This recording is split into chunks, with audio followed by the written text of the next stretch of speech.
Okay. Oh, hold on a second. Hide that. Thank you. Going.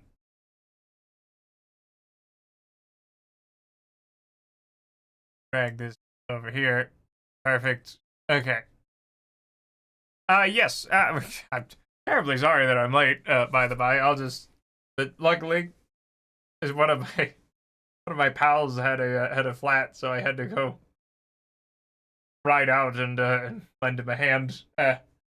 Poor sod. And then I had to come back and brew my tea. I've got, I believe it's the white tea. It's the ginger, pear, something other. So hopefully this is getting a fair bit dry around here. Dire need of the rain. But I've got my teapot, which I guess you can hear it clink clanking around. But yeah, I'll uh, I'll give this a minute in case let people filter in before I jump right to it. But yeah, things have been good. Yesterday's blasphemous stream, I'd say, was pretty fun. I do enjoy the game quite a lot. I uh,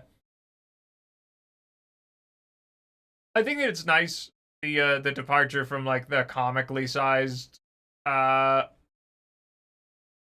the more that I think about it, I suppose the reason why so many of our foes aren't these like horrible mutated giants is because we kind of took the liberty of slaughtering most of them in the first game. So that's why there aren't any more around. Because, like I was saying, the miracle was just freshly reawoken, so it hasn't had the time to make these great horrible monsters. I think I'm not entirely sure.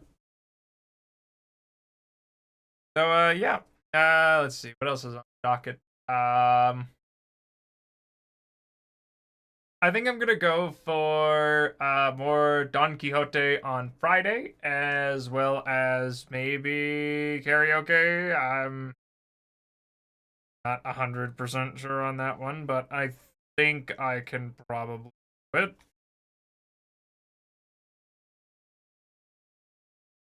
Fascinating. I'm also flicking through my Pathfinder as Secrets of Magic book because I'm granted completely unrelated to the class that I'm playing. Uh, I just think that they're neat. I especially like in the Book of Unlimited Magic. Oh, what are they called? The Path Soul Forger called. Hold on.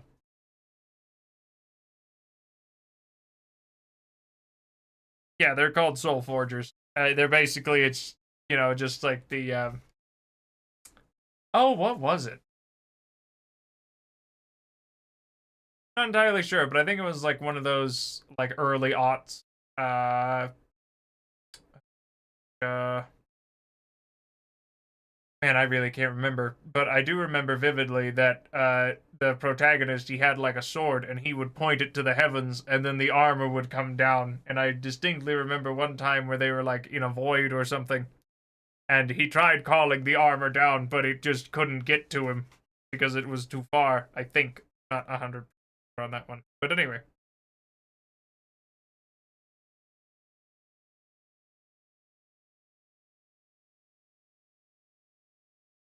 Let's see.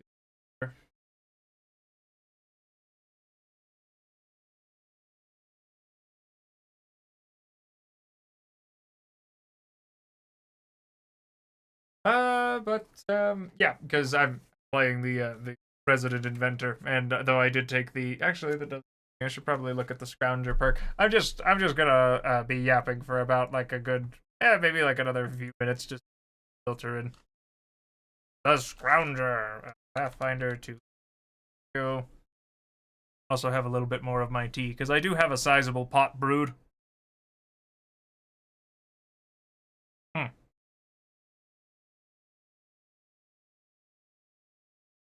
Apparently this is all legacy content though, so oh yeah, because they did have their new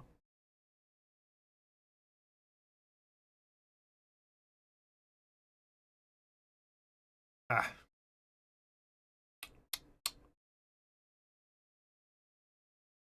other feet. Yeah, and then you get like great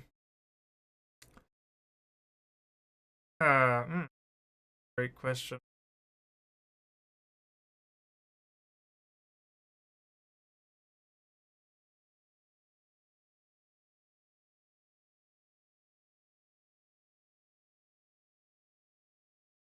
I suppose reverse engineering would actually be pretty good to take. But the thing is that like the architect, I mean the inventor, just has so many like cool things to have.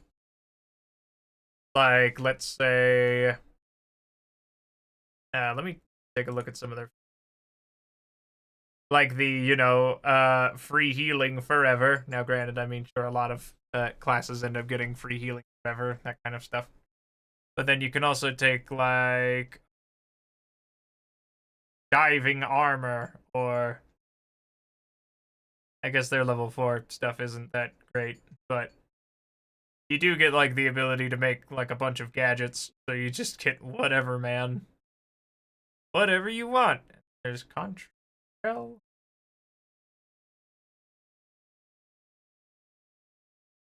Fascinating.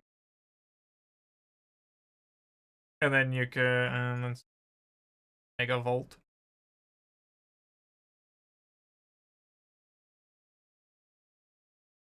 Cool.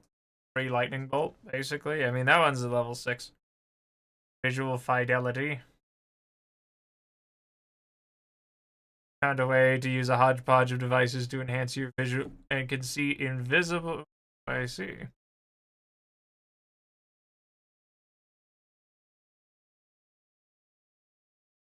Fascinating. I'm sorry, I don't think I've ever actually like read through the feat proper. Clockwork celerity. But that one's unstable. Or quicken for this turn. Blah. Yeah, it's pretty alright.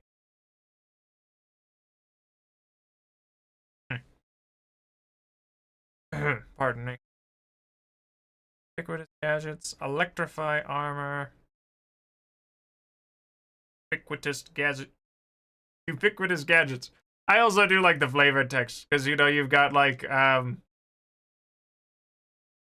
got like for the built-in tools. It's like, oh, you've built tools into your innovations so you can access and use them easily, and things like that. And then you go down here into like searing restoration, where it's, I told you there was no way that explosions could heal people, but they were fools.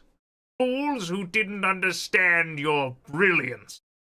You create a minor explosion from your innovation, altering the combustion to cauterize wounds using vaporized medicinal herbs. Or just zapping the hell out of them, depending on your, variable core. Think.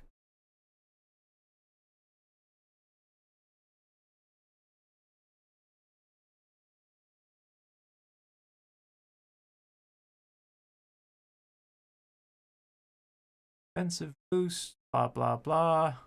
Fascinating. Anyway, let's see. What other silly ones do they have?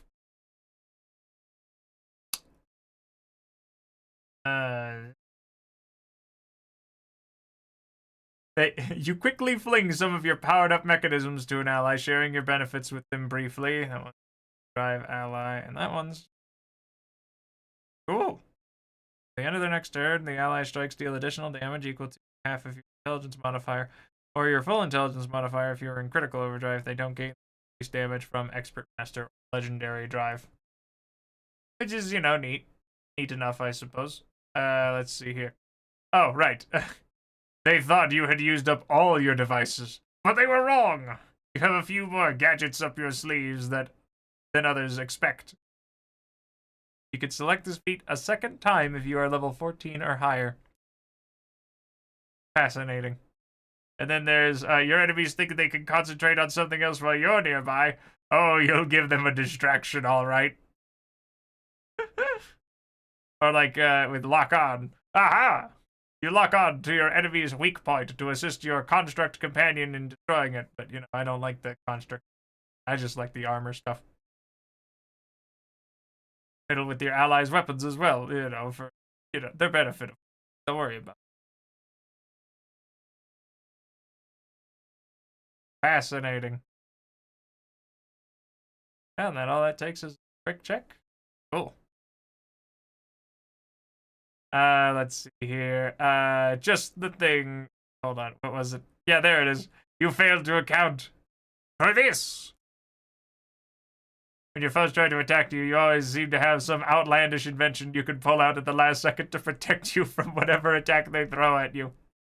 And then there's just the thing, which is, push open an iron door, blah, blah, blah. That takes a minute or less to complete using the same number of actions or amount of time to complete normal.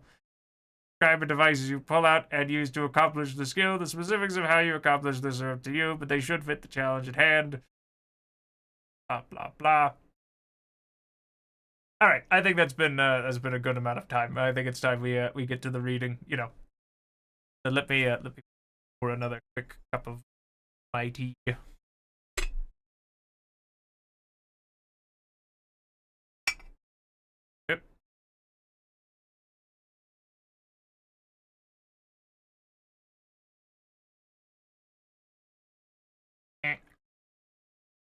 Okay.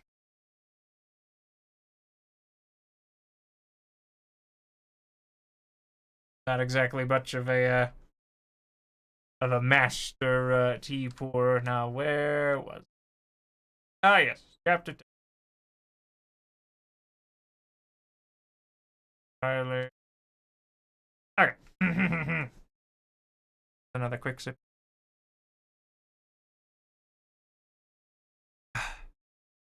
Chapter 10. Of the pleasant discourse that passed between Don Quixote and his squire Sancho Panza. Now by this time Sancho had risen, rather the worse for the handling of the friar's muleteers, and stood watching the battle of his master Don Quixote, and praying to God in his heart that it might be his will to grant him the victory, and that he might thereby win some island to make him governor of, as he had promised. Seeing, therefore, that the struggle was now over, and that his master was returning to Mount Rocinante, he approached to hold the stirrup for him, and before he could mount, he went on his knees before him, and taking his hand, kissed it, saying, May it please your worship, Señor Don Quixote, to give me the government of that island which has been won in this hard fight. For be it ever so big, I feel myself in sufficient force to be able to govern it as much and as well as anyone in the world who has ever governed islands. To which Don Quixote replied, Thou must take notice, brother Sancho, that this adventure, and those like it, are not adventures of islands, but of crossroads, in which nothing is got except a broken head or an ear the less. Have patience, for adventures will present themselves, from which I may make you, not only a governor, but something more. Sancho gave him many thanks, and again kissing his hand and the skirt of his hauberk, helped him to Mount Rocinante, and mounting his ass himself, proceeded to follow his master, who, at a brisk pace, without taking leave or saying anything further to the ladies belonging to the coach, turned into a wood that was hard by. Sancho followed him at his ass's best trot, but Rocinante stepped out so that, seeing himself left behind, he was forced to call to his master to wait for him.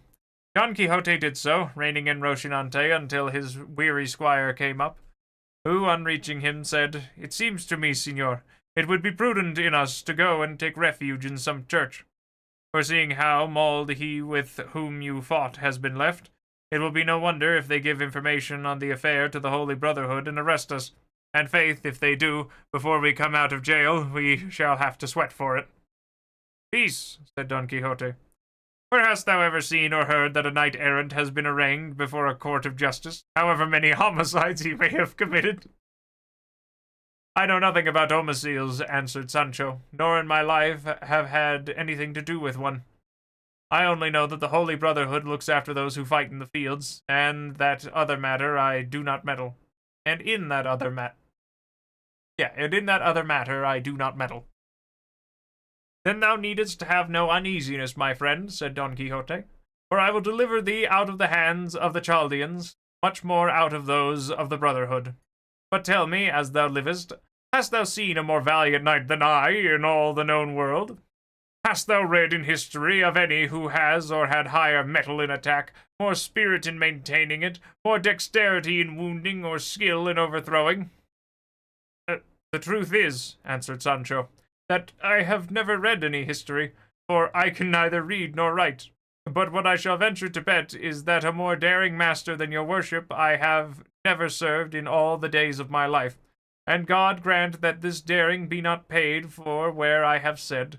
What I beg of your worship is to dress your wound, for a great deal of blood flows from that ear, and I have here some lint and a little white ointment in the alforjas. All that might well be dispensed with, said Don Quixote, if I had remembered to make a vial of the balsam of Pyrabras? Yeah.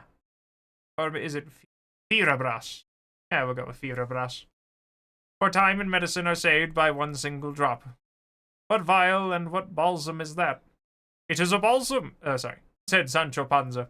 It is a balsam, answered Don Quixote, the receipt of which I have in my memory, with which one need have no fear of death, or dread dying of any wound. And so, when I make it and give it to thee, thou hast nothing to do.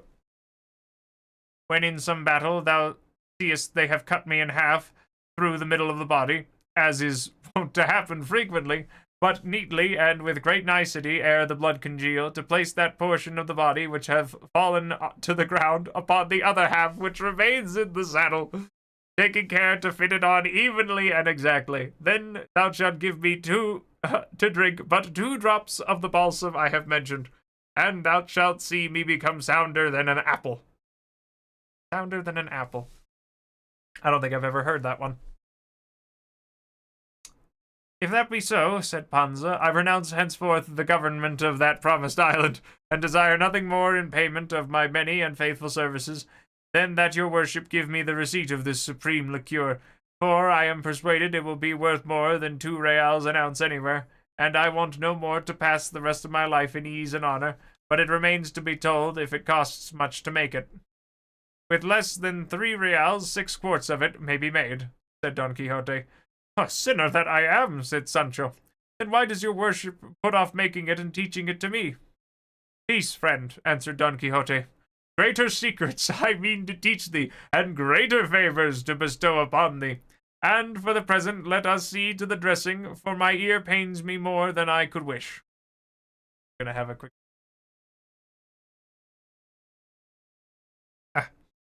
Sancho took out some lint and ointment from the alforjas, but when Don Quixote came to see his helmet shattered, he was like to lose his senses, and clapping his hand upon his sword and raising his eyes to the heavens, he said, I swear by the Creator of all things, and the 4 Gospels in their fullest extent, to do as the great Marquis of Mantua did when he swore to avenge the death of his nephew Baldwin, and that was not to eat bread from a tablecloth nor embrace his wife, and other points which, though I cannot now call them to mind, I here grant as expressed, until I take complete vengeance upon him who has committed such an offense against me. Hearing this, Sancho said to him, Your worship should bear in mind, Señor Don Quixote, that if the knight has done what was commanded him in going to present himself before my lady, Dulcinea del Toboso, he will have done all that he was bound to do, and does not deserve further punishment unless he commits some new offense. Thou hast said well and hit the point, answered Don Quixote, and so I recall the oath in so far as relates to taking fresh vengeance upon him, but I make and confirm it anew to lead the life I have said until such time as I take by force from some knight another helmet, such as this and as good. And think not, Sancho, that I am raising smoke with straw in doing so, for I have one to imitate in the matter, since the very same thing to a hair happened in the case of Mambrino's helmet, which cost Sacripante so dear. Señor, replied Sancho, let your worship send all such oaths to the devil, for they are very pernicious to salvation and prejudicial to the conscience. Just tell me now, if for several days to come we fall in with no man armed with a helmet, what are we to do? Is the oath to be observed in spite of all the inconvenience and discomfort it will be to sleep in your clothes and not to sleep in a house, and 1,000 other mortifications contained in the oath that old fool, the Marquis of Mantua, which your worship is now wanting to revive? Let your worship observe that there are no men in armor traveling on any of these roads, nothing but carriers and carters, who not only do not wear helmets, but perhaps never heard tell of them all their lives. Thou art wrong there, said Don Quixote, for we shall not have been above 2 hours among these crossroads before we see more men in armor than came to Albraca to win the fair Angelica. Enough, said Sancho, so be it then, and God grant us success, and that the time for winning that island which is costing me so dear may soon come, and then let me die. I have already told thee, Sancho, said Don Quixote, not to give thyself any uneasiness on that score. For if an island should fail, there is the kingdom of Denmark. Okay, all right, okay. Kingdom of Denmark, he says. Or of Sobradisa, which will fit thee as a ring fits the finger, and all that and more, being on terra firma. Oh, terra firma, he says. Denmark, terra firma. All right, sure, whatever. Heavens to Betsy. Thou wilt all the better enjoy thyself. But let us leave that to its own time. See if thou hast anything for us to eat in those alforjas, because we must presently go in quest of some castle where we may lodge tonight and make the balsam I told thee of, for I swear to thee by God this ear is giving me great pain. Okay, I do need to look up what an alforjas is. Alforjas. I see, it's a saddlebag. Apparently there is also an extinct genus of camelid. Yes, alforjas is Spanish for the saddlebags used on domestic llamas. The name has a regional association with the meaning of humps or lumps. Alforjas differs from Cayo llama. Okay, yeah, these are all talking about llamas. Fascinating. Anyway, so yes, saddlebag. Got it. Anyway, where was I?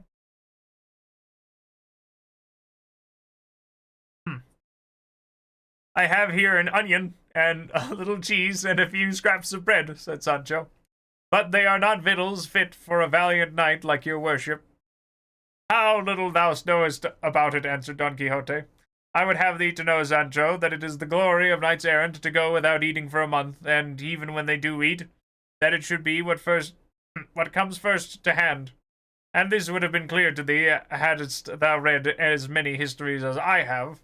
For, though they are very many, among them all I have found no mention made of knights errant eating unless by accident, or at some sumptuous banquets prepared for them, and the rest of the time they passed in dalliance.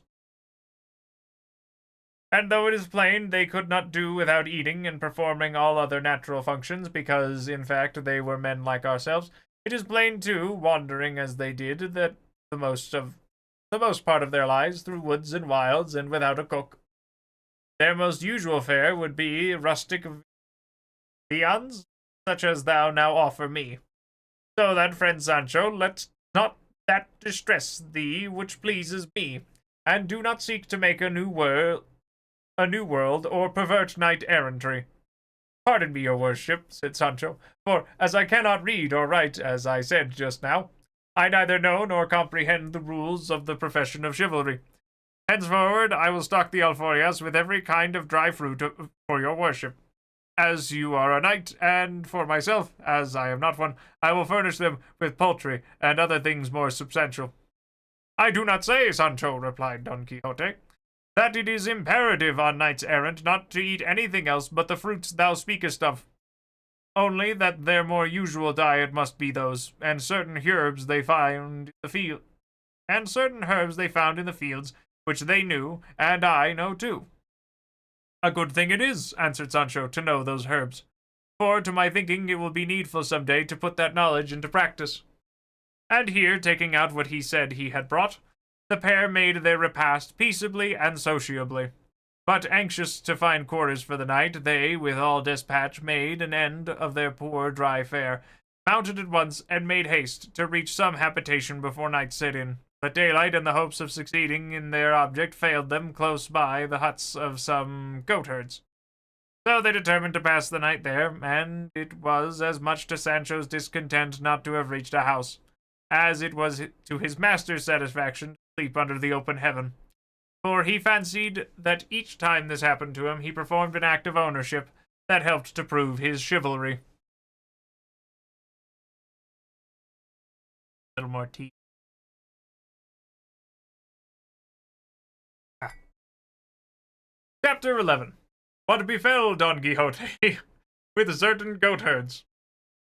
He was cordially welcomed by the goatherds, and Sancho, having as best as he could put up Rocinante and the ass, flew towards the fragrance that came from some pieces of salted goat simmering in a pot on the fire, and though we would have liked at once to try it if they were ready to be transferred from the pot to the stomach, he refrained from doing so, as the goatherds removed them from the fire, and laying sheepskins on the ground, quickly spread their rude table, and with signs of hearty goodwill invited them both to share what they had. Round the skins 6 of the men belonging to the fold seated themselves, having first with rough politeness pressed Don Quixote to take a seat upon a trough, which they placed for him upside down.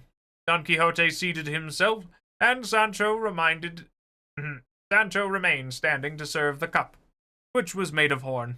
Seeing him standing, his master said to him, "That thou mayest see, Sancho, the good that knight-errantry contains in itself, and how those who fill any office in it are on the high road to be speedily honored and esteemed by the world.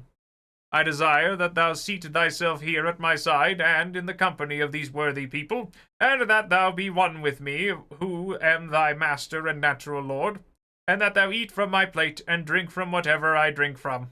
For the same may be said of knight-errantry as of love, that it levels all." "Oh, great thanks," said Sancho. "But I may tell your worship that provided I have enough to eat, I can eat it as well, or better standing, and be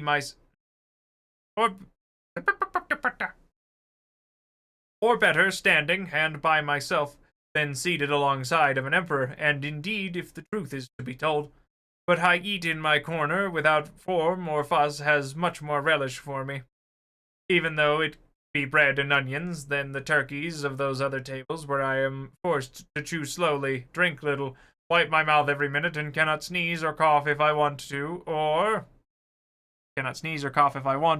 do other things that are the privileges of liberty and solitude. So, señor, as for these honors which your worship would put upon me as a servant and follower of knight-errantry, exchange them for other things which may be of more use and advantage to me. For these, though I fully acknowledge them as received, I renounce from this moment to the end of the world." "For all that," said Don Quixote, "thou must seat thyself, because him who humbleth himself God exalteth," and seizing him by the arm, forced him to sit down beside himself.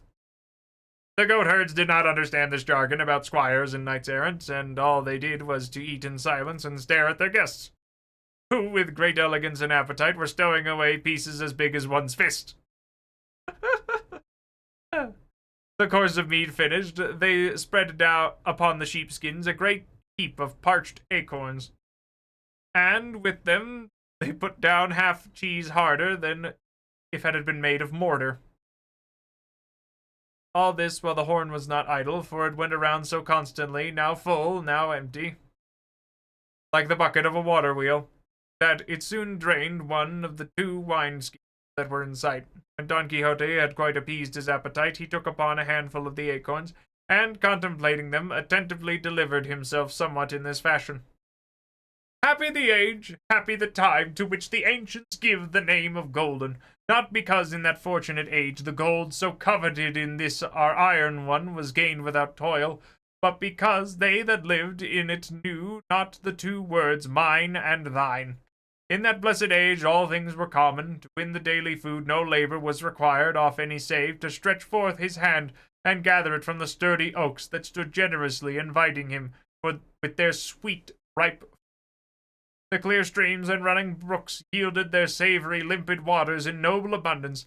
The busy and sagacious bees fixed their republic in the clefts of the rocks and the hollows of the trees, offering without ossuance the plenteous produce of their fragrant toil to every hand. The mighty cork trees, unenforced save of their own courtesy, shed the broad, light bark that served at first to roof the houses supported by rude stakes, a protection against the inclemency of heaven alone. Then all was peace, all friendship, all concord. As yet the dull share of the crooked plough had not dared to rend and pierce the tender bowels of our first mother, that without compulsion yielded from every portion of her broad, fertile bosom all that could satisfy, sustain, and delight the children that then possessed her. Then was it that the innocent and fair young shepherds roamed from vale to vale and hill to hill, with flowing locks and no more garments than were needful modestly to cover what modesty seeks and ever sought to hide. Nor were their ornaments like those in use today, set off by Tyrian purple and silk tortured in endless fashions, but with wreathed leaves of the green dock and ivy, wherewith they went as bravely and becomingly decked as our court dames with all the rare and far-fetched artifices that idle curiosity has taught them. Then the love-thoughts of the heart clothed themselves simply and naturally as the heart conceived them, nor sought to commend themselves by forced and rambling verbiage. Fraud, deceit, or malice had then not yet mingled with truth and sincerity. Justice held her ground, undisturbed and unassailed by the efforts of favor and of interest that now so much impair, pervert, and beset her. Arbitrary law had not yet established itself in the mind of the judge, for then there was no cause to judge and no one to be judged. Maidens in modesty, as I have said, wandered at will alone and unattended, without fear of insult from lawlessness or libertine assault, and if they were undone, it was of their own will and pleasure. But now, in this hateful age of ours, not one is safe. Not through some new labyrinth like that of the Crete conceal and surround her. Even there the pestilence of gallantry will make its way to them through chinks, or on the air by the zeal of its accursed importunity, and despite of all seclusion lead them to ruin. In defense of these, as time advanced and wickedness increased, the order of knights errant was instituted to defend maidens, to protect widows, and to succor the orphans and the needy. To this order I belong, brother goatherds, to whom I return thanks for the hospitality and kindly welcome ye offer me and my squire. For though by natural law all living are bound to show favor to knights errant, yet seeing that without knowing this obligation ye have welcomed and feasted me, it is right that with all the good will in my power I should thank you for yours. All this long harangue, which might very well have been spared, our knight delivered because the acorns they gave him reminded him of the golden age, and the whim seized him to address all this unnecessary argument to the goatherds, who listened to him gaping in amazement without saying a word in reply. Sancho likewise held his peace and ate acorns, and paid repeated visits to the second wineskin, which they had hung up on a cork tree to keep the wine cool.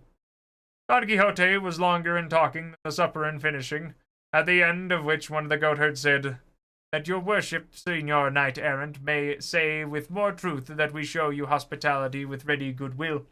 We will give your amusement and pleasure by making one of our comrades sing. He will be here before long, and he is a very intelligent youth, and deep in love, and what is more, he can read and write and play on the rebec to perfection." The rebec. I'm quite curious. Hold on. I'm going to assume it's some flavor of pan flute. I see. A rebec is a bowed, stringed instrument of the medieval era and the early Renaissance. Most common form, it has a narrow, boat-shaped body and 1 to 5 strings. I believe type of early ancestor of the violin, I suppose. Or I suppose it's just one of that same, group. Anyway, where is it? The goatherd had hardly done speaking when the notes of the rebec reached their ears, and shortly after the player came up, a very good-looking young man of about 22. His comrades asked him if he had supped, and on his replying that he had, he who had already made the offer said to him, "In that case, Antonio, thou mayest as well do us the pleasure of singing a little, that the gentleman, our guest, may see that even in the mountains and woods there are musicians. We have told him of thy accomplishments, and we want thee to show them, and prove that we say true, and so thou livest. Pray sit down, and sing that ballad about thy love that thy uncle, the prebendary made thee? That thy uncle, the prebendary, made thee. Yeah, and that so much liked in the town. With all my heart, said the young man, and without waiting for more pressing, he seated himself on the trunk of a felled oak, and tuning his rebeck, presently began to sing these words. Antonio's ballad. Hold on. Hold on, if I'm gonna be...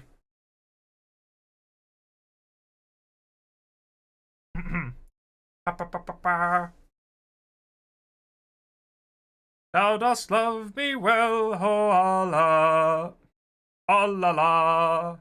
While I know it, even though love's mute tongues thine eyes have never by their glances told me so. For I know my love thou knowest, therefore thine to claim I dare. Once it ceases to be secret, love need never feel despair.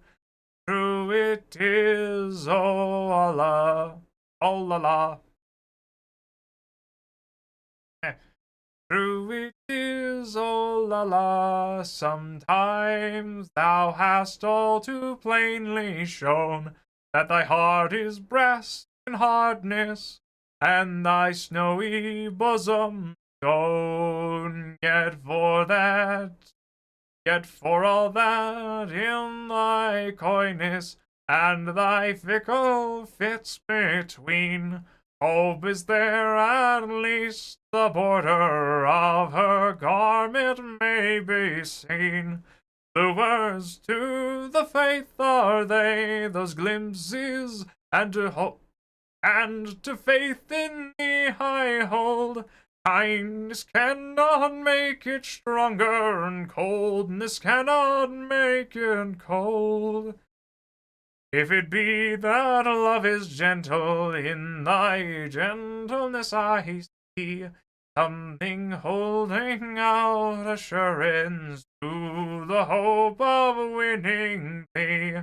If it be that in devotion lies a power hearts to move, that which every day I show thee, helpful to my suit should prove. Many a time thou must have noticed, if to notice thou dost care, how I go about on Monday, dressed in all my Sunday wear. Love's eyes love to look on brightness, love loves what is gaily dressed. Monday, all I care is thou shouldst see me in my best. No account I make of dances, or of strains that pleased thee so, keeping thee awake from midnight till the cocks begin to crow, or of how I roundly swore it, that there's none so fair as thou. True it is, but as I said it, by the girls I'm hated now. For Teresa of the hillside had my praise of thee was sore. Said you think you love an angel, it's some monkey you adore. Caught by all her glittering trinkets, and her borrowed braids of hair, and a host of maiden beauties that would love himself ensnare. 'Twas a lie, and so I told her, and her cousin had the word, gave me his defiance of it, and what followed thou hast heard. Mine is no high-flown affection, mine is no passion paramour, as they call it. What I offer is an honest love and pure, cutting cords the holy church has cords of softest silk, baby. Put thy neck beneath the yoke, dear, mine will follow, thou wilt see. else and once for all I swear it by the saints of most renown. If I ever quit the mountains, 'twill be in a friar's gown.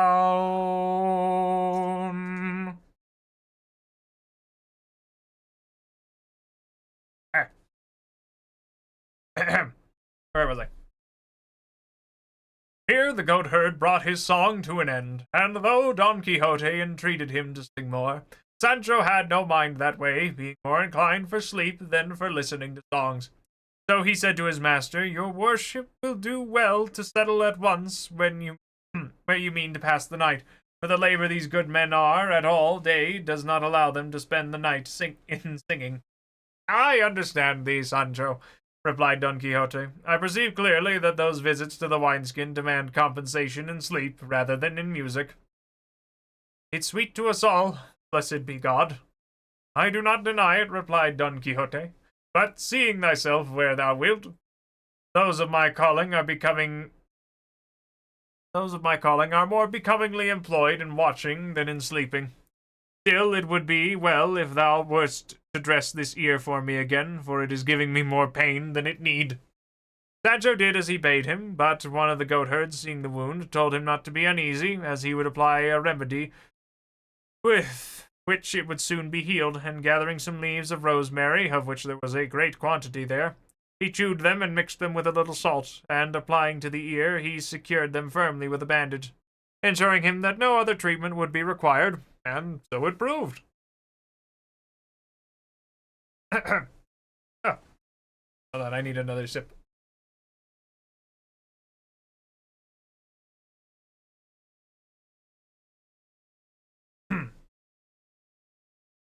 Chapter 12.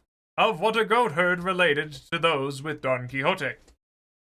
Just then, another man, who of those who fetched their provisions from the village, came up and said, "Do you know what is going on in the village, comrades?" "How could we know of it?" replied one of them. "Well, then, you must know," continued the young man. "This morning that famous student shepherd called Quixote died. And it is rumored that he died of love for that devil of a village girl, the daughter of Guillermo the Rich, he that wanders about the wolds here in the dress of a shepherdess." "Ah, you mean Marcella," said one. "Her I mean," answered the goatherd.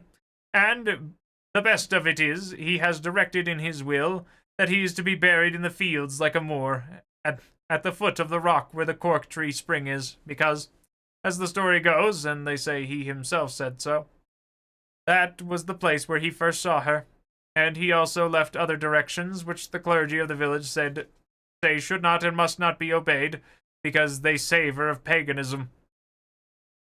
To all which his great friend Ambrosio, the student, he who, like him, also went dressed as a shepherd, replies that everything must be done without any omission according to the directions left by Chrysostom.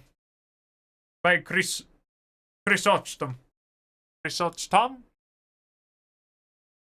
Quixote. That sounds right. And about this the village is all in commotion. However, report says that, after all, what Ambrosio and all the shepherds his friends desire will be done, and tomorrow they are coming to bury him with great ceremony where I said. I am sure it will be something worth seeing. At least I will not fail to go and see it, even if I knew I should not return to the village tomorrow." "Well, we will do the same," answered the goatherds, "and cast lots to see who must stay to mind the goats of all." "Thou sayest well, Pedro," said one, "though there will be no need of taking that trouble, for I will stay behind, and don't suppose it is virtue or want of curiosity in me. It is that the splinter that ran into my foot the other day will not let me walk." "For all that, we thank thee," answered Pedro. Don Quixote asked Pedro to tell him who the dead man was, and who the shepherdess, to which Pedro replied that all he knew that the dead man was a wealthy gentleman belonging to a village in those mountains, who had been a student at Salamanca for years, at the end of which he returned to his village with the reputation of being very learned and deeply read. Above all, they said, he was learned in the science of the stars, and of what went on yonder in the heavens, and the moon, and the sun, and the moon. For he told us of the crease of the sun and moon to exact time. Eclipse, it is called, friends, not crease. The darkening of those two luminaries, said Don Quixote, but Pedro, not troubling himself with trifles, went on with his story, saying also he foretold when the year was going to be one of abundance or estility. Sterility, you mean, said Don Quixote. Sterility or estility, answered Pedro, it is all the same in the end. And I can tell you that by this his father and his friends who believed him grew very rich, because they did as he advised them, and bidding them sow barley this year, not wheat. This year you may sow pulse and not barley, and the next year there will be a full oil crop, and that 3 following, not a drop will be got. That science is called astrology, said Don Quixote. Astrology? That be crop rotation? I suppose, was that common in the time? Yeah, that's things to look up later. What do you want? Hi. I do not know what it is called, replied Pedro, but I know that he knew all this and more besides. But to make an end, not many months had passed after he returned from Salamanca, when one day he appeared dressed as a shepherd with his crook and sheepskin. Having put off the long gown he wore as a scholar, and at the same time his great friend Ambrosio by name, who had been his companion in his studies, took to the shepherd's dress with him. I forgot to say that Quixote, who is dead, was a great man for writing verses, so much so that he made carols for Christmas Eve, and plays for Corpus Christi, which the young men of our village acted, and all said they were excellent.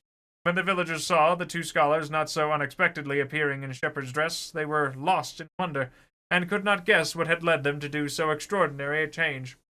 About this time the father of our Quixote had died, and he was left heir to a large amount of property in chattels as well as in land, no small number of cattle and sheep, and a large sum of money, of all of which the young man was left dissolute owner, and indeed he was deserving of it all, for he was a very good comrade and kind-hearted, and a friend of worthy folk, and had a countenance like a benediction. Presently it came to be known that he had changed his dress with no other object than to wander about these wastes after that shepherdess Marcella our lad mentioned a while ago, with whom the deceased Quixote had fallen in love. And I must tell you now, for it is well you should know it, who this girl is, perhaps, and even without any perhaps, you will not have heard anything like it all the days of your life, though you should live more years than Sarna. Say, Sara, said Don Quixote, unable to endure the goatherd's confusion of words. Sara. Hold on, let me...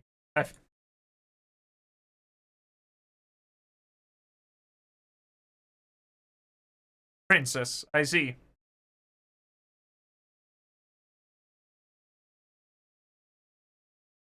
My apologies. The Sarna lives long enough, answered Pedro, and if, Signor, you must go, finding fault with words at every step, we shall not make an end of it this 12-month. Oh, hold on, give me just a moment, I'll be right back.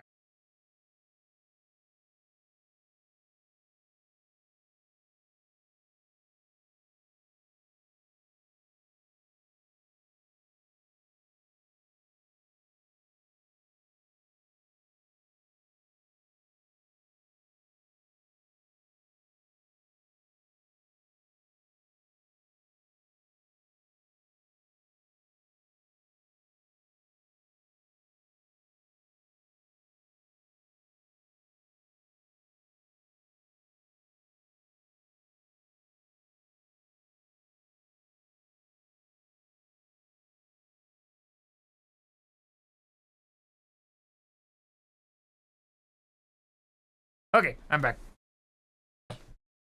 Now, where was I? And if, Signor, you must go finding fault with words at every step, we shall not make an end of this 12-month. Ah, pardon me, my friend, but as there is such a difference between Sarna and Sara, I told you of it, However, you have answered very rightly, for Sarna lives longer than Sara, so continue your story, and I will not object any more to anything. Well, you know what, at the very least, Don Quixote is quite polite. What is a Sarna, though?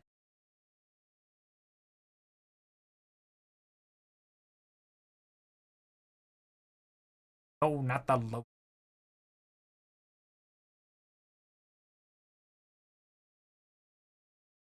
There's self-amplifying RNA, which I don't think they're talking about.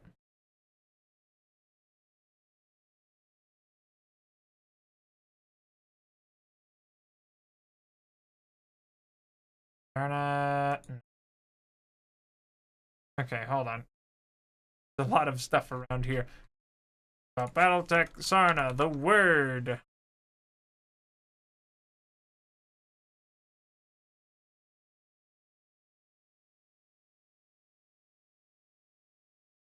Scabies. Or of any several diseases of animals or plants.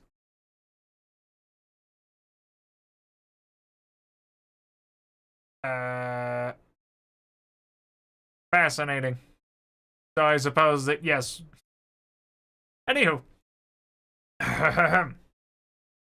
I say then, my dear sir, said the goatherd, that in our village there was a farmer even richer than the father of Quixote, who was named Guillermo, and upon whom God bestowed, and over and above, great wealth, a daughter at whose birth her mother died, most respected woman there was in this neighborhood. I fancy I can see her now, with that countenance which had the sun on one side and the moon on the other, and moreover active and kind to the poor, for which I trust that the present moment her soul is in bliss with God in the other world. Her husband Guillermo died of grief at the death of so good a wife, leaving his daughter Marcella a child and rich, to the care of an uncle of hers, a priest and a prebendary in our village. Prebendary. Now I also need to go and look up prebendary. Prebendary. An honorary canon of a cathedral, blah, blah, fascinating. Or a prebendary is a member of the Catholic or Anglican clergy. Okay, good. Okay, yes, alright. Now, where was I? In our village, the girl grew up with such beauty that it reminded us of her mother's, which was very great, and yet it was thought that the daughter's would exceed it. And so when she reached the age of 14 to 15 years, nobody beheld her but blessed God that had made her so beautiful, and the greater number were in love with her past redemption. Her uncle kept her in great seclusion and retirement, but for all that the fame of her great beauty spread, so that, as well for it as for her great wealth, her uncle was asked, solicited, and importuned to give her in marriage not only by those of our town, but of those many leagues round, and by the persons of the highest quality in them. But he, being a good Christian man, though he desired to give her in marriage at once, seeing her to be old enough, was unwilling to do so without her consent. Not that he had any eye to gain and profit with which the custody of the girl's property brought him while he put off her marriage, and faith, this was said in praise of the good priest in more than one set of the town, for I would have you know, Sir Errant, that in these little villages everything is talked about and everyone is carped at, and rest assured, as I am, that the priest must be over and above good who forces his parishioners to speak well of him, especially in villages. That is the truth, said Don Quixote. But go on, for the story is very good, and you, good Pedro, tell it with very good grace.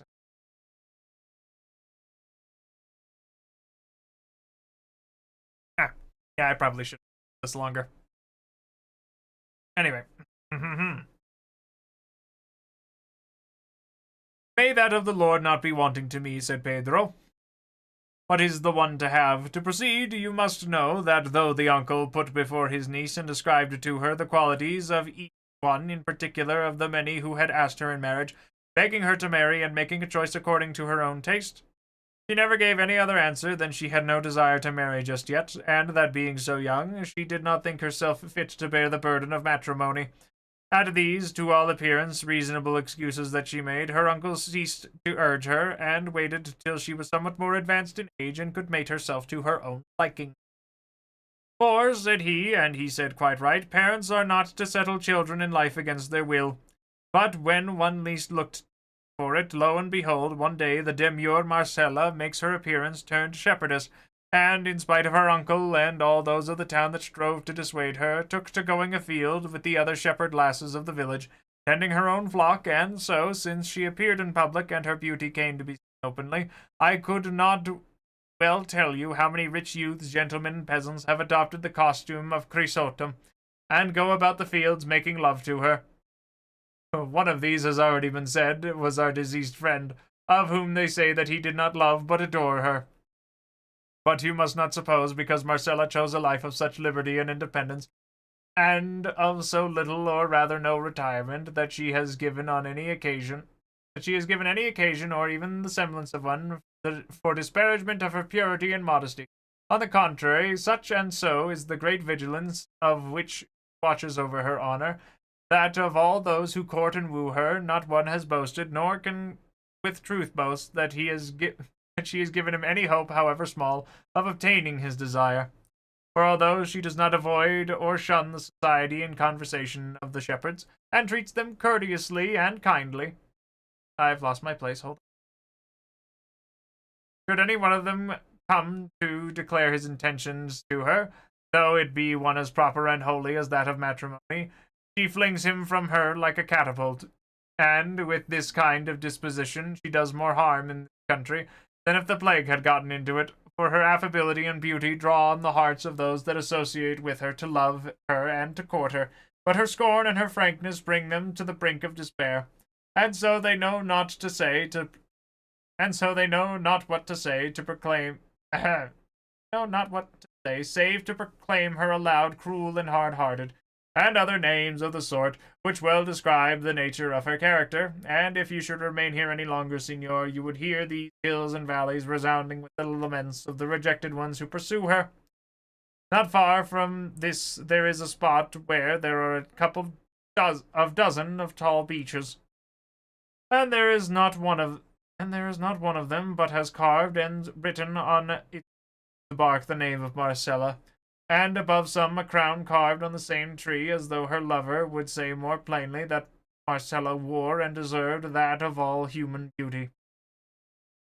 Here one shepherd is sighing, there another is lamenting. Their love songs are heard, here despairing elegies. One will pass all the hours of the night seated at the foot of some oak or rock, and there, without having closed his weeping eyes, the sun finds him in the morning bemused and bereft of sense. And another, without relief or respite to his sighs, stretched on the burning sand in the full heat of the sultry summer noontide. I've lost my place again. There it is. Makes his appeal to the compassionate heavens. And over one and the other, over these and all, the beautiful Marcella triumphs free and careless. And all of us that know her are waiting to see what her pride will come to, and who is going to be the happy man that will succeed in taming a nature so formidable and gaining possession of a beauty so supreme. All that I have told you being such well-established truth, I am persuaded that what they say of the cause of Quixote's death, as our lad told us, is the same, and so I advise you, Signor, fail not to be present tomorrow at his burial, which will be well worth seeing, for Quixote had many friends, and it is not half a league from this place to where he directed he would be buried. I will make a point of it, said Don Quixote, and I thank you for the pleasure you have given me by relating so interesting a tale. Oh, said the goatherd, I do not even know the half of what has happened to the lovers of Marcella. But perhaps tomorrow we fall in with some shepherd on the road who can tell us. And now it will be well for you to go and sleep under cover, for the night air may hurt your wound, though the remedy I have applied to you there is no fear of an untoward result. Sancho Panza, who was wishing the goatherd's loquacity at the devil, on his part begged his master to go into Pedro's hut to sleep.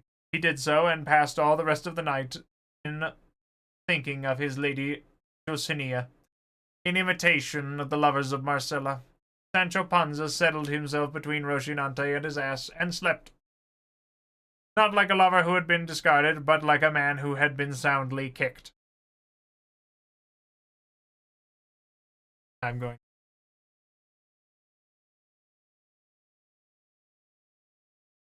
Oh, that's not good. Chapter 13, in which ended the story of the shepherdess Marcella, with other incidents. But hardly had day begun to show itself through the balconies of the east, when 5 of the 6 goatherds came to rouse Don Quixote and tell him that he was still of a mind to go and see the famous burial of Quixote they would bear him company.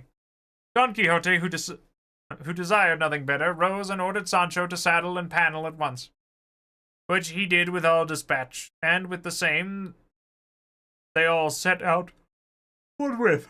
They had not gone a quarter of a league when, at the meeting of 2 paths, they saw coming towards them some 6 shepherds dressed in black sheepskins, and with their heads crowned with garlands of cypress and bitter oleander.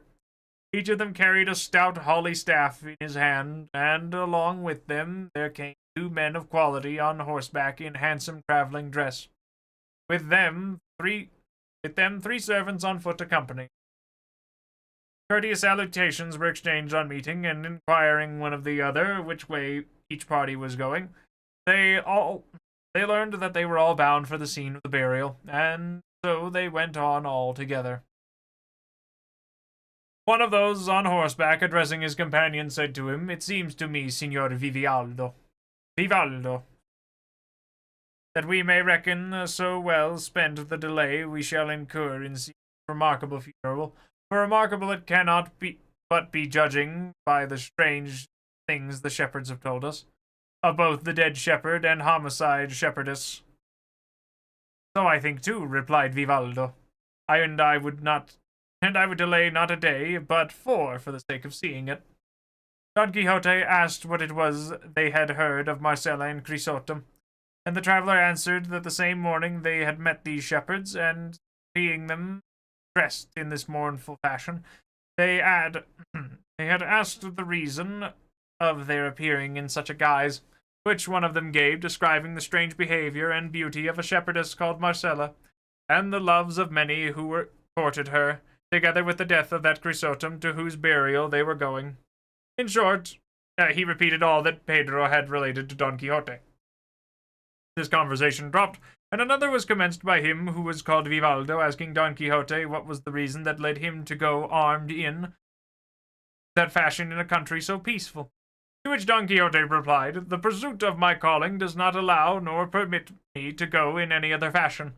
Easy life, enjoyment, and repose were invented for soft courtiers, but toil, unrest, and arms were invented and made for those alone whom the world calls knight-errant, of whom I, though unworthy, am the least of all." The instant they heard all this, they set him down as mad, and the better to settle the point and discover what kind of madness he was, Vivaldo proceeded to ask him what knights-errant meant. "Have not your worships," replied Don Quixote, "read the annals and histories of England, in which are recorded the famous deeds of King Arthur, whom we in our popular Castilian invariably call King Artus, and regard to whom it is an ancient tradition, and commonly received all over the kingdom of Great Britain, that this king did not die, but was changed by magic art into a raven, and that in process of time he is to return to reign and recover his kingdom and scepter, for which reason it cannot be proven that from time to time to this any Englishman ever killed a raven.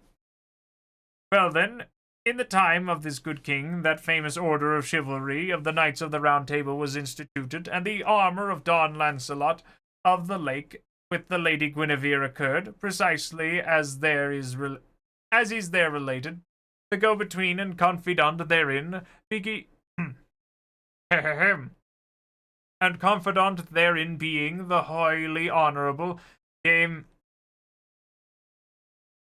Cantanona. Cantanona? I think that sounds right. Whence came that ballad so well known and widely spread in our Spain?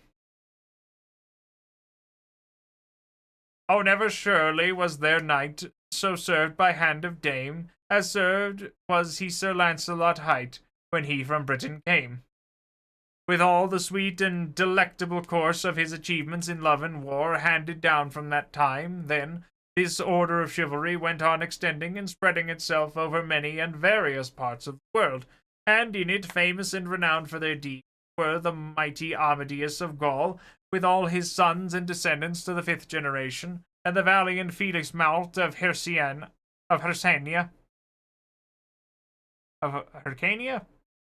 It might be Hircania. And the never sufficiently praised Tirante el Blanco. And in our own days, almost, we have seen and heard and talked with the invincible knight Don Bellianis of Greece. This, then, sirs, is to be a knight-errant, and what I have spoken of is the order of his chivalry, of which, as I have already said, I, though a sinner, have made profession. And what the aforesaid knights professed, the same do I profess. And so I go through these solitudes and wilds, seeking adventures, resolved in soul to oppose my arm and person to the most perilous that fortune may offer me in aid of the weak and needy. By these words of the travelers were able to satisfy themselves of Don Quixote being out of his senses, and of the form of madness that overmastered him, at which they felt the same astonishment that all felt on first becoming acquainted with it. And Vivaldo, who was a person of great shrewdness and of a lively temperament, in order to beguile the short journey which they said was required to reach the mountain, the scene of the burial, sought to give him an opportunity of going on with his absurdities.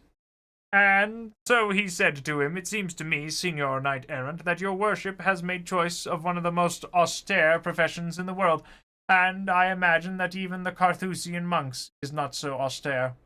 "As austere it may perhaps be," replied Don Quixote, "but so necessary for the world I am very much inclined to doubt. For, if the truth is to be told, the soldier who executes what his captain orders does no less than the captain himself who gives the order. My meaning is that the churchmen in peace and quiet pray to heaven for the welfare of the world, but we soldiers and knights carry into effect what they pray for, defending it with the might of our arms and the edge of our swords, not under shelter but in the open air, a target for the intolerable rays of the sun in summer and the piercing frosts of winter. Thus we are God's ministers on earth, and the arms by which his justice is done therein. And as the business of war and all that relates and belongs to it cannot be conducted without exceeding great sweat, toil, and exertion, it follows that those who make it their profession have undoubtedly more labor than those who in tranquil peace and quiet are engaged in praying to God to help the weak. I do not mean to say, nor does it enter my thoughts, that the knight-errant's calling is as good as that of a monk in his cell. I would merely infer from what I endure myself that it is beyond a doubt a more laborious and belabored one, a hungrier and thirstier, a wretcheder, raggeder, and lousier, for there is no reason to doubt that the knights-errant of yore endured much hardship in the course of their lives, and if some of them by the might of their arms did rise to be emperors, in faith it cost them dear in the matter of blood and sweat. And if those attained that rank had not had magicians and sages to help them, they would have been completely balked in their ambition and disappointed in their hopes.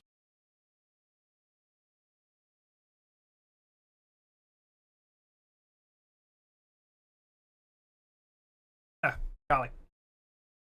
Awful dry today.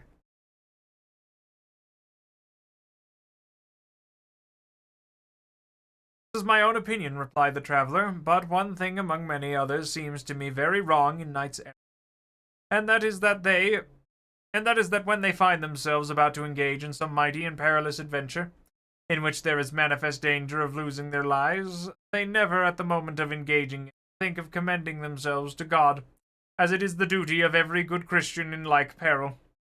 Instead of which they commend themselves to their ladies with as much devotion as if they were their gods.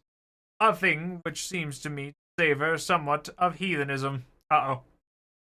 Sir, Don Quixote, that cannot be on any account omitted, and that the knight-errant would be disgraced who acted otherwise, for it is usual and customary in knight-errantry that the knight-errant, who, on engaging in any great feat of arms, has his lady before him, should turn his eyes towards her softly and lovingly, as though with them entreating her to favor and protect him in the hazardous venture he is about to undertake.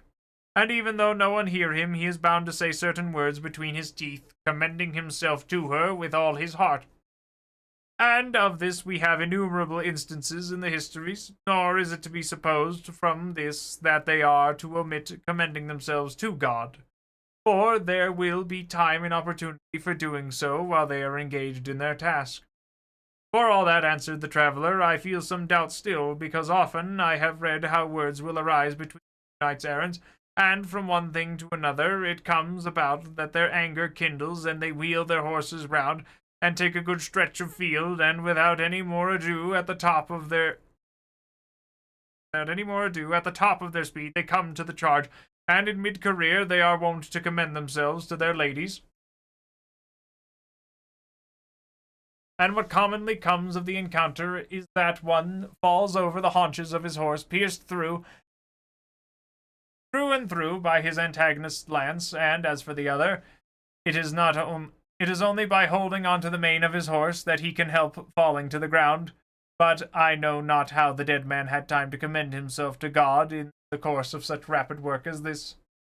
It would have been better if those words he had spent in commending himself to his lady in the midst of his career had been devoted to his duty and obligation as a Christian. Moreover, it is my belief that all knights errant have not ladies to commend themselves to, for they are not all in love. But that is impossible, said Don Quixote. I say it is impossible that there could be a knight errant without a lady, because to such it is as natural and proper to be in love as to the heavens to have stars. Most certainly no history has been seen in which there is to be found a knight errant without an an amour. And for the simple reason that without one he would be held no legitimate knight but a bastard, and one who had gained entrance into the stronghold of said knighthood not by the door, but over the wall like a thief or a robber. Like a thief and a robber. Nevertheless, said the traveller, if I remember rightly, I think I have read that Don Galaor, the brother of the valiant Amadis of Gaul, never had any special lady to whom he might commend himself, and yet he was not the less esteemed, and was a very stout and famous knight, to which our Don Quixote made answer, Sir, one solitary swallow does not make summer. Moreover, I know that the knight was in secret very deeply in love. Besides which, that way of falling in love with all that took his fancy was a natural propensity which he could not control, but in short, it is very manifest that he had one alone whom he made mistress of his will, to whom he commended himself very frequently and very secretly, for he prided himself on being a reticent knight. Then if it be essential that every knight errant should be in love, said the traveller, it may be fairly supposed that your worship is so, as you are of the order, and if you do not pride yourself on being as reticent as Don Galaor, I entreat you as earnestly as I can, in the name of all this company and in my own, to inform us of the name, country, rank, and beauty of your lady, for she will esteem herself fortunate if all the world knows that she is loved and served by such a knight as your worship seems to be. At this, Don Quixote heaved a deep sigh, and said, I cannot say positively whether my sweet enemy is pleased or not that the world should know I serve her. I can only say, in answer that has been so courteously asked of me, that her name is Dulcinea, her country El Toboso, a village of La Mancha, and her rank must be at least that of a princess, since she is my queen and lady, and her beauty superhuman, since all that impossible and fanciful attributes of beauty which the poets apply to their ladies are verified in her, for her hairs are gold, her forehead Elysian fields, her eyebrows rainbows, her eyes suns, her cheeks roses, her lips coral, her teeth pearls, her neck alabaster, her bosom marble, her hands ivory, her fairness snow, and what modesty conceals from sight such, I think to imagine, as rational reflection can only extol, not compare. We should like to know her lineage, race, and ancestry, said Vivaldo, to which Don Quixote replied, she is not of the ancient Roman Curti, Cai, or Scipios, nor the modern Colinas or Orsini, nor the Mancades or Requisenes of Catalonia, nor yet the Rebellas of Villanovas of Valencia, Palafoxes, Nusas, Robertus, Coriolis, Lunas, Alagonis, Boreas, Phocaeus, Orgureus of Aragon, Cerdius, Manrique, Mendozas, or Guzmans of Castile, Alencastros, Pius, or Menses of Portugal, but she is of those of El Tabosa of La Mancha, a lineage that, though modern, may furnish a source of gentle blood for the most illustrious families of that ages that are to come. Ahem. Apologies. And this let none dispute with me, save on the condition that Zerbino placed at the foot of the trophy of Orlando's arms, saying, These let none move, who dareth not his might with Roland prove. Although mine is of the Cachapins of Laredo, said the traveller, I will not venture to compare it with that of El Toboso of La Mancha, though, to tell the truth, no such surname has until now ever reached my ears. What? Said Don Quixote. Has that never reached them? The rest of the party went along listening with great attention to the conversation of the pair, and even the very goatherds and shepherds perceived how exceedingly out of his wits our Don Quixote was. Sancho Panza alone thought that what his master said was the truth, knowing who he was and having known him from his birth. And all that he felt any difficulty in believing was that about the fair Dulcinea del Toboso, because neither any such name nor any such princesses has ever come to his knowledge, although he lived so close to El Toboso.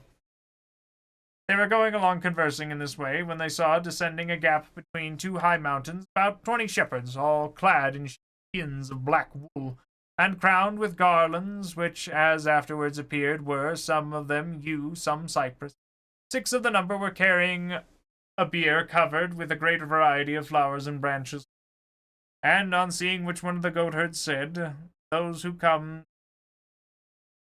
there are the bearers of Chrysotom's body, and at the foot of the mountain is the place where he ordered them to bury him. They therefore made haste to reach the spot, and did so by the time who had laid the bier upon the ground, and 4 of them with sharp pickaxes were digging a grave by the side of a hard rock. They greeted each other courteously, and then Don Quixote and those who accompanied him turned to examine the bier, and on it, covered with flowers, they saw a dead body in the dress of a shepherd, to all appearance of one 30 years of age, showing even in death that in life he had been of comely features and gallant bearing. Around him on the bier were laid some books, and several papers open and folded, and those who were looking on as well as those who were opening the grave, and all the others who were there preserved a strange silence, until one of those who had borne the body said to another, Observe carefully, Ambrosio, if this is the place that Chrysotom spoke of. Since you're anxious with what he directed in his will that should be so strictly complied with, I'm going to pour a little.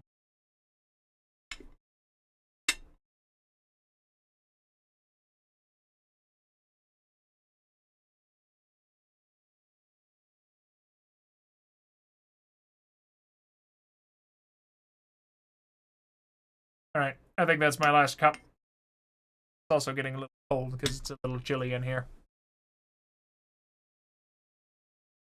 One's still a little warm. Now where was I? This is the place, said Ambrosio, for in it many a time did my poor friend tell me the story of his hard fortune. Here it was, he told me, that he saw first time that mortal enemy of the human race, and here, too, for the first time, he declared to her his passion, as honourable as it was devoted, and here it was, at last, Marcella ended by scorning and rejecting him, so as to bring the tragedy of his wretched life to a close. Here, in memory of misfortune so great, he desired to be laid in the bowels of eternal oblivion. Then turning to Don Quixote and the travellers, he went on to say, That body, sirs, on which you are looking with compassionate eyes, was the abode of a soul on which heaven bestowed a vast share of its. That is the body of Chrysostom, who was unrivalled in wit,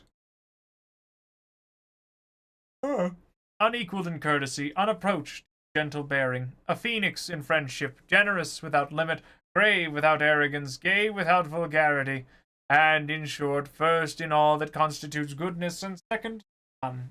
all that makes up fortune. He loved deeply, he was hated, he adored, he was scorned. He wooed a wild beast, he pleaded with marble, he pursued the wind, he cried to the wilderness, he served ingratitude, and for reward was made the prey of death in the mid-course of life, cut short by a shepherdess whom he sought to immortalize in the memory of man, as these papers which you see could fully prove, had he not commanded me to consign them to the fire after having consigned his body to the earth.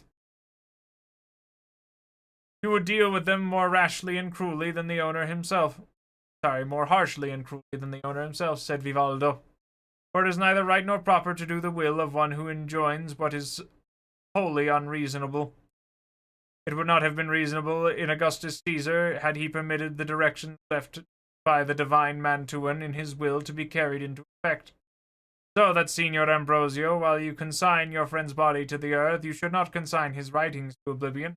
For if he gave the order in bitterness of heart, is it not the right you should irrationally obey it? On the contrary, by granting life to these papers, let the cruelty of Marcella live forever, to serve as a warning in ages to come to all men to shun and avoid falling into like danger, or I and all of us who have come here now already know the story of your love-stricken and heart-broken friend. We know, too, your friendship, and the cause of his death, and the directions he gave at the close of his life. From which sad story may be gathered how great was the cruelty of Marcella, the love of Chrysostom, and the loyalty of your friendship, together with the end awaiting those who pursue rashly the path that insane passion opens to their eyes. Last night we learned of the death of Chrysostom, and that he was to be buried here. And out of curiosity and pity we left our direct road, and resolved to come and see it with our eyes. That which when heard of had so moved our compassion, and in consideration of that compassion we desire to prove it if we might by condolence. We beg of you, excellent Ambrosio, or at least I on my own account entreat you, that instead of burning those papers, you allow me to carry away some of them. And without waiting for the shepherd's answer, he stretched out his hand and took up some of those that were nearest to him, to which Ambrosio said, Out of courtesy, signor, I will grant your request as to those you have taken, but it is idle to expect me to abstain from burning the remainder. Vivaldo, who was eager to see what the papers contained, opened one of them at once, and saw it was titled Lay of Despair. Ambrosio, hearing it, said, This is the last paper the unhappy man wrote, and that you see, signor, to what an end his misfortunes brought him. Read it so that you may be heard, for you will have time enough for that while we are waiting for the grave to be dug. I will do so very willingly, said Vivaldo. And as all the bystanders were equally eager, they gathered round him, and he, reading in a loud voice, found that it ran as follows.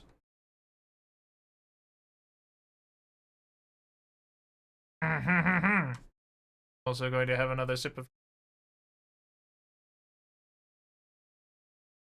Oh, this one's going to be a little mouthy, isn't it? Chapter 14, wherein are inserted the despairing verses of the dead shepherd, together with other incidents not looked for. The Lay of Chrysostom. Since thou dost in thy cruelty desire the ruthless rigor of thy tyranny, from tongue to tongue, from land to land proclaimed, the very hell will I constrain to lend this stricken beast of mine deep notes of woe, to serve my need a fitting utterance, as I strive to body forth the tale of all I suffer, all that thou hast done. Forth shall the dread voice roll, and bear long shreds from my vitals, torn for greater pain. Then listen not to dulcet harmony, but to a discord wrung by mad despair. Out of this bosom's depths of bitterness, to ease my heart and plant a sting in thine. The lion's roar, the fierce wolf's savage howl, the horrid hissings of the scaly snake, the awesome cries of monsters yet unnamed, the crow's ill-boding croak, the hollow moan of wild winds wrestling with the restless sea, the wrathful bellow of the vanquished bull, the plaintive sobbing of the widowed dove, the envied owl's sad note, the wail of woe that rises from the dreary that rises from the dreary choir of hell, commingled in one sound, confusing sense. Let all these come to aid my soul's complaint, for pain like mine demands new modes of song. Not echoes of that discord shall be heard where Father Tagus rolls, or on the banks of olive-bordered Betis. To the rocks or in the deep cavern shall my plaint be told, and by a lifeless tongue in living words, or in dark valleys or on lonely shores, where neither foot of man nor sunbeam falls, or in among the poison-breathing swarms of monsters nourished by the sluggish Nile, or those to be to solitude remote. The horse's vague echoes of my sorrows sound, thy matchless cruelty, my dismal fate, shall carry them to all the spacious world. Disdain hath power to kill, and patience dies, slain by suspicion, be it false or true, and deadly is the force of jealousy. Long absence makes of life a dreary void. No hope of happiness can give repose to him that ever fears to be forgot, and death inevitable waits in hall. But I, by some strange miracle, live on, a prey to absence, jealousy, shame, racked by suspicion as by certainty, forgotten, left to feed my flame alone. And while I suffer thus, there comes no ray of hope to gladden me athwart the gloom, nor do I look for it in my despair, but rather clinging to a cureless woe, all hope do I abjure forevermore. Can there be hope where fear is? Were it well, when far more certain are the grounds of fear, where I ought to shut mine eyes to jealousy. If through 1,000 heart wounds pierce, who would not give free access to trust, seeing disdain unveiled and bitter change, all his suspicions turned to certainties, and the fair truth transformed into a lie? O thou fierce tyrant of the realms of love, O jealousy, put chains upon these hands, and bind me with thy strongest cord, disdain. But woe is me! Triumphant over all, my sufferings drown the memory of you. And now I die, and since there is no hope of happiness for me in life or death, still to my fantasy I'll fondly cling. I'll say that he is wise who loveth all, and that the soul most free is that most bound in thraldom to the ancient tyrant love. I'll say that she who is mine enemy in that fair body hath as fair a mind, and that her coldness is but my desert, and that the virtue of the pain he sends, loves, rules his kingdom with a gentle sway, and thus self-deluding and in bondage sore, and wearing out the wretched shred of life, to which I am reduced by her disdain. I'll give this soul and body to the winds, all hopeless of a crown of bliss in store, to those whose injustice hath supplied the cause that makes me quit the weary life I loathe. As by this wounded bosom thou canst see, how willingly thy victim I become. Let not my death, if happily worth a tear, cloud the clear heaven that dwells in thy bright eyes. I would not have thee expiate in aught crime of having made my heart thy prey, but rather let thy laughter gaily ring, and prove my death to be thy festival. Fool that I am to bid thee, well I know thy glory gains by my untimely end. And now it is the time, from hell's abyss comes thirsting Tantalus, come Sisyphus, heaving the cruel stone, come Titius, with vulture and with wheel Ixion, come, and come, sisters of the ceaseless toil, and all into this breast transfer their pains, and if such tribute to despair be due, chant in their deepest tones a doleful dirge over a corse unworthy of a shroud. Let the three-headed guardian of the gate and the monstrous progeny of hell the doleful concert join. A lover dead, methinks, can have no fitter obsequies? Day of despair, grieve not, thou art gone. Grieve not when Grieve not when thou art gone. Forth from this sorrowing heart my misery brings fortune to the cause that gave thee birth, then banish sadness even in the tomb. The man gets rejected once, and dies. What a wretch! The lay of Quixote met with the approbation of the listeners, though the reader said it did not seem to him to agree with what he had heard of Marcella's reserve and propriety, for Quixote complained in it of jealousy, suspicion, and absence, all to the prejudice of the good name and fame of Marcella. To which Ambrosio replied, as one who knew well his friend's most secret thoughts, Signor, to remove the doubt, I should tell you that when the unhappy man wrote this lay, he was away from Marcella, from whom he had voluntarily separated himself, to try if absence would act with him as it is wont.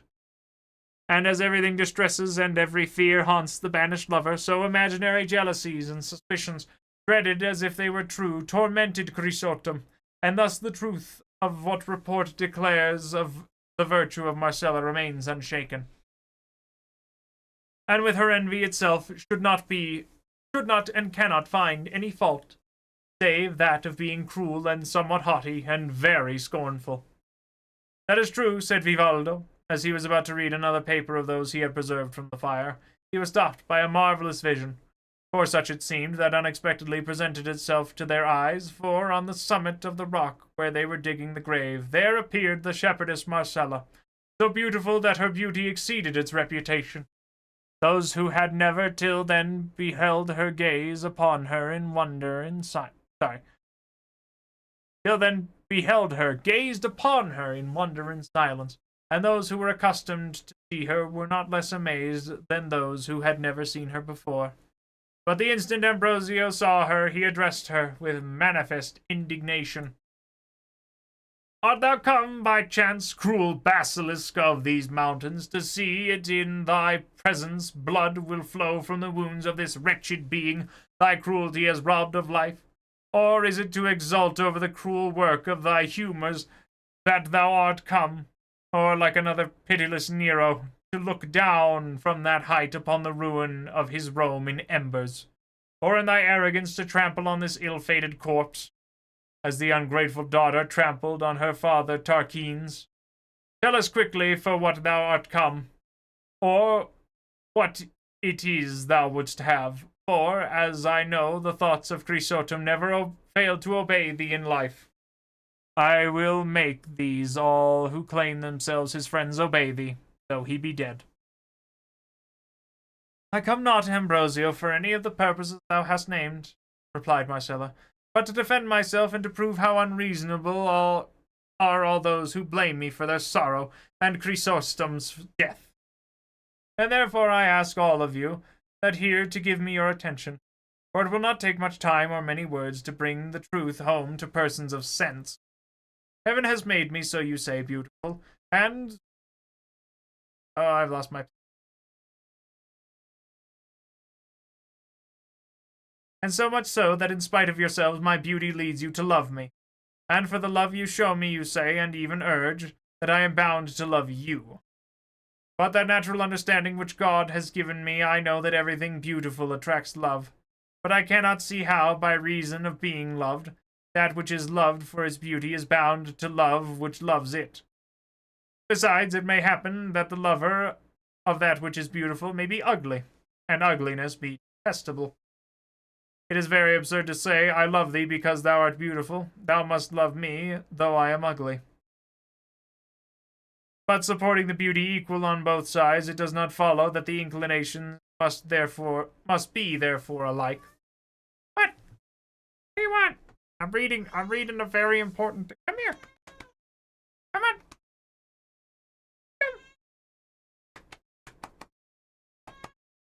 Come on. All right. You've already been fed. Got your food. Okay, where was I?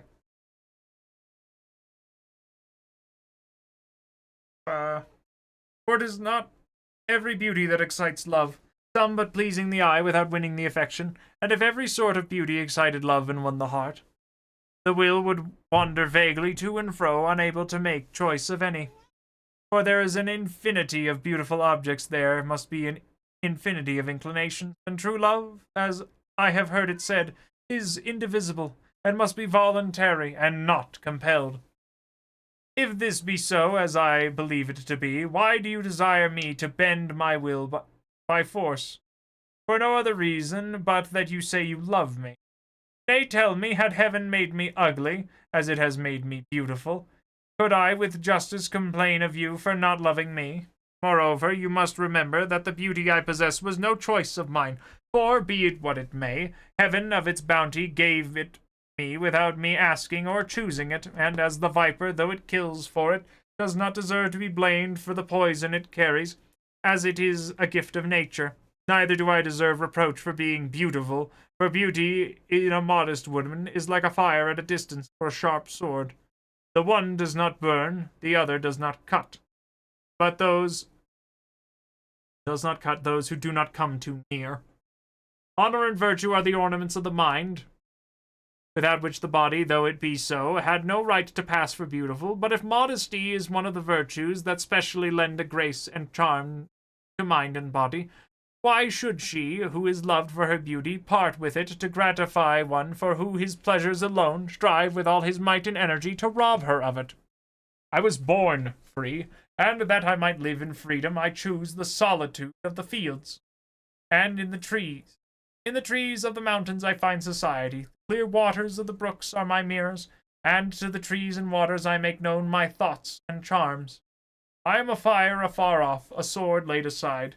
To those whom I have inspired with love by letting them see me, I have by words undeceived. And if their longings live on, hope. And I have given none to Quixote, or to any other. Cannot justly be said that the death of any is my doing, for it is rather his own obstinacy than my cruelty that killed him. And if it be made a charge against me that his wishes were honorable, and that therefore I was bound to yield to them, I answer that when on this very spot where now his grave is, he declared to me his purity of purpose. I told him that mine was to live in perpetual solitude, and that the earth alone should enjoy the fruits of my retirement and the spoils of my beauty, and if after this open avowal he chose to persist against hope and steer against the wind, what wonder is it that he should sink in the depths of his infatuation? If I had encouraged him, I should be false. If I had gratified him, I should have acted against my own better resolution and purpose. He was persistent, in spite of warning. Despaired without being hated. Bethink you now if it be reasonable that his suffering should be laid to my charge. Let him who has been deceived complain, let him give way to despair, whose encouraged hopes have proved vain. Let him flatter himself, whom I shall entice. Let him boast, whom I shall receive. But let not him call me cruel or homicide, to whom I make no promise, upon whom I practice no deception, whom I neither entice nor receive. Oh no, I've lost my... Hold on. It has not been so far the will of heaven that I should love by fate, and to expect me to love by choice is idle. Let this general declaration serve for each of my suitors on his own account, and let it be understood from this time forth that if anyone dies for me, it is not of jealousy or misery he dies, for she who loves no one can give no cause for jealousy to any, and candor is not to be confounded with scorn. Let him who calls me wild beast and basilisk leave me alone as something noxious and evil. Let him who calls me ungrateful withhold his service. Who calls me wayward seek not my acquaintance. Who calls me cruel pursue me not. For this wild beast, this basilisk... Oh, I lost my place again.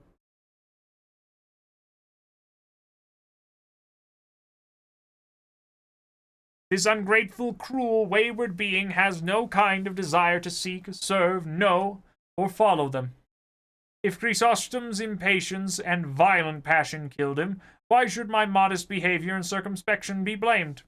If I preserve my purity in the society of the trees, who should he who would have me preserve it among men, seek to rob me of it. I have, as you know, wealth of my own, and I covet not that of others. My taste is for freedom. I have no relish for constraint. I neither love nor hate anyone.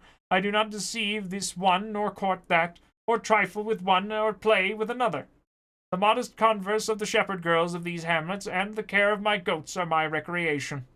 My desires are bounded by these mountains, and if they ever wander, hence it is to contemplate the beauty of the heavens, steps by which the soul travels to its primeval abode. With these words, and not waiting to hear a reply, she turned and passed into the thickest part of a wood that was hard by, leaving all those who were there lost in admiration as much of her good sense. Some, though wounded by the irresistible shafts launched by her bright eyes, made it as though they would follow her, heedless of the frank declaration that they had heard, seeing which, and deeming this a fitting occasion for the exercise of his chivalry in aid of distressed damsels, Don Quixote, laying his hand on the hilt of his sword, exclaimed in a loud and distinct voice, Let no one, whatever his rank or condition, dare to follow the beautiful Marcella, under pain of incurring my fierce indignation. She has shown by clear and satisfactory arguments that little or no fault is to be found with her of the death of Chrysostom, and also how far she is from yielding to the wishes of any of her lovers. For which reason, instead of being followed and persecuted, she should in justice be honored and esteemed by all the good people of the world, for she shows that she is the only woman in it that holds such a virtuous resolution. Whether it was because of the threats of Don Quixote, or because Ambrosio told them to fulfill their duty to their good friend, none of the shepherds moved or stirred from that spot, until, having finished the grave and burned Chrysostom's papers, they laid his body in it.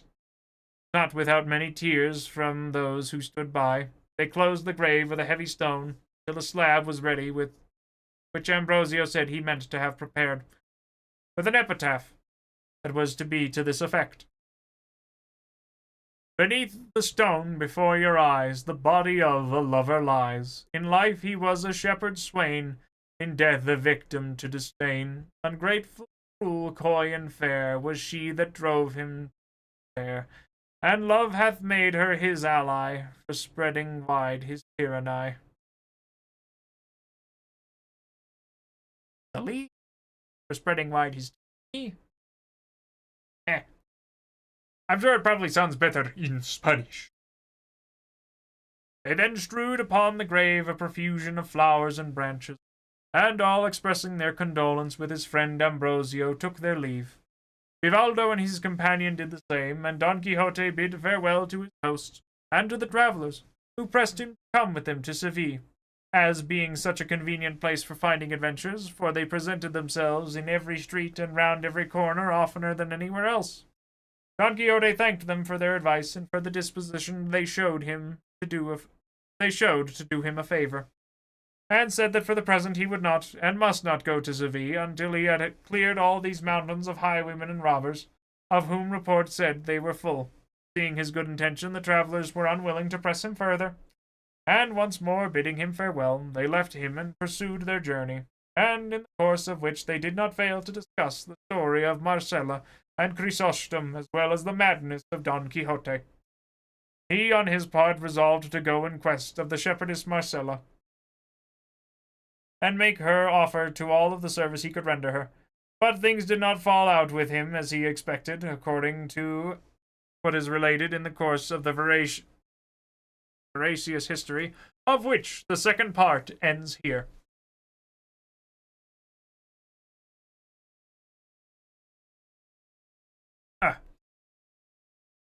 You know what, I should probably actually, maybe I'll go over like a part. How many parts are in Don?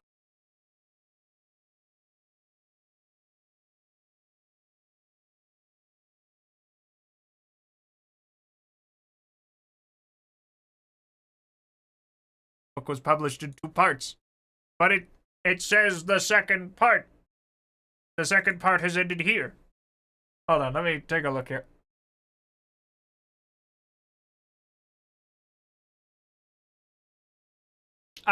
Divided internally into 4 parts, whereas book 2 was, I understand now.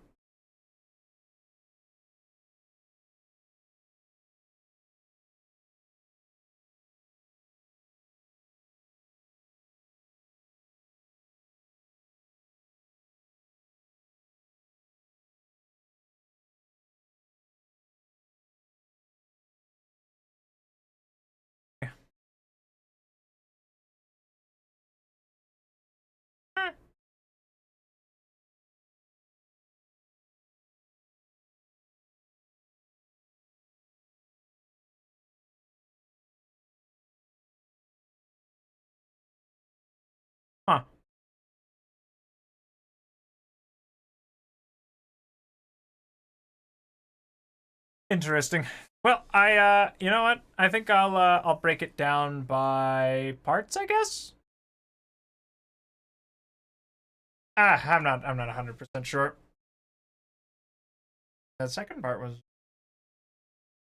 but either way, my throat is a little sore. So I think I might retire here for the day. Either way, though, on Friday, assuming that I am hale and hearty, as it were, we will be doing, well, certainly, at least two-part. We'll be reading part 3 of Don Quixote, I think. I'll need to.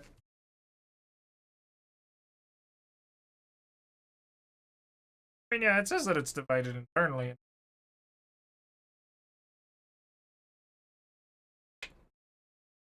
I'm sure it'll be fine. Yeah, it should be.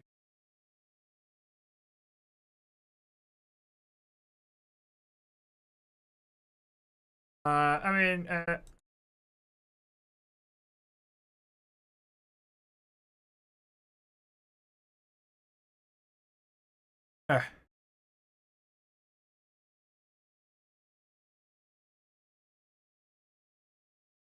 hmm.